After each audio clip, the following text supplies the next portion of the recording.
Afterwards, I'd been right. Something had happened after all. Something bad. I'd never known I could be so upset about being right. Mother reached for my hand. Her fingers were trembling. Everyone was silent. After a minute or two, the smell of smoke wafted out the open back door. Betty Jean glanced over at Pastor George. "Stay here," he ordered, and we went back into the house. Curtis moved to follow him, but Betty Jean grabbed his arm. "You heard your father." The next door neighbor poked her head out the window. "You all right?"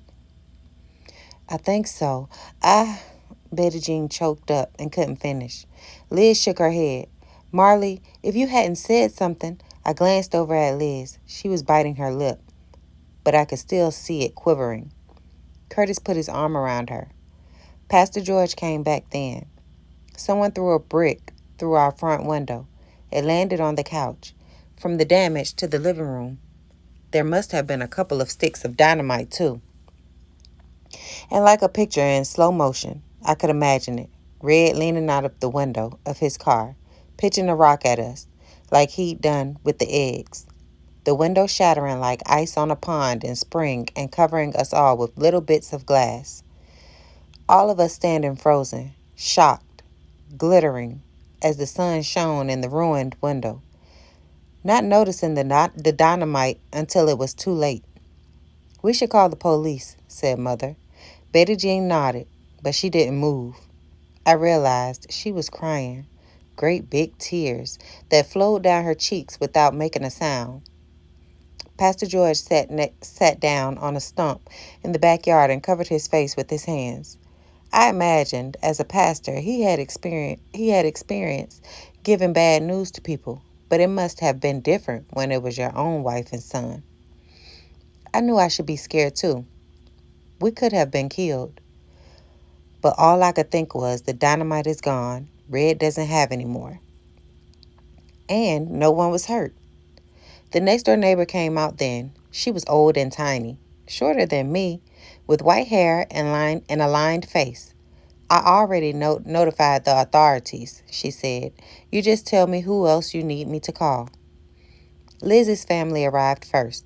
Her mother wore a yellow dress, which looked beautiful against her dark skin, though half of her dress was wrinkled and the other half was not, as if she'd been ironing when she got the call. Her father was light-skinned and movie star handsome, like Montgomery Clift and Harry Belafonte rolled into one. I thought Liz might introduce me, but her father put his arm around her shoulders, and her mother led her away. And only Tommy looked back at me and glared. Daddy ran up then and threw his arms around Mother and me. "It was Red," I said. He nodded, and Mother started to cry. The old neighbor offered me a cup of coffee, and I took it. My hands were cold, even though it was a warm evening, and it felt good to hold the cup. I tried to take a sip, but only managed to spill half the coffee on the ground. A few minutes later, the police arrived. There were two of them, an older man who went off with Pastor George to look at the damage in the house, and a young man with a mustache who seemed most interested in talking to Mother and me. I told the policeman everything about Liz and me running into each other at the zoo and taking Red's keys, looking in his trunk, and, "Oh, Marley," Mother exclaimed. "It gets worse," I admitted. I told them about getting stuck in the trunk.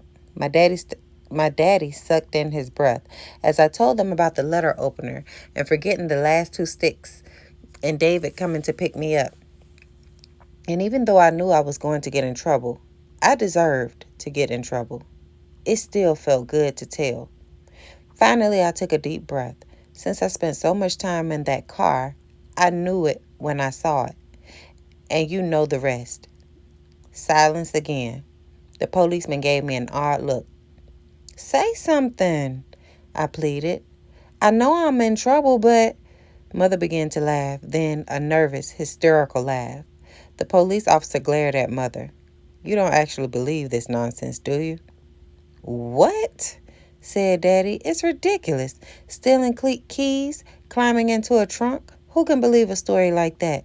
It's true, I said. You can ask Liz. If you're lying, I'm sure the colored girl will too. My daughter does not lie, said Daddy. You're saying it was Red Dalton, the football star, right? The police officer asked. I nodded.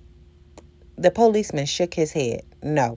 No way he'd pull a stupid stunt like this. But what I'd like to know, he said, is why are you at this colored family's house? What does that have to do with, Daddy started. Mother put a hand on his arm. We were just dropping off some flyers. There's an election tomorrow. Was it some sort of integrationist meeting? Mother shook her head. And what if it was? Snapped Daddy. Aren't you supposed to protect all of us? All citizens of Little Rock? He agreed. But if it was something commie meeting, my wife and 13-year-old daughter are not communists, said Daddy. Where is Sergeant Pike? Out of town, said the older officer coming out of the house. You were lucky. If anyone had been sitting by the window, no one wanted to finish that sentence. Numbers flowed through my head, prime numbers, timetables, pi. 2 as many digits as I knew. But it didn't help. The police didn't believe me. They weren't going to do anything. They were acting like Betty Jean should be grateful to only have a broken window and a burnt up couch.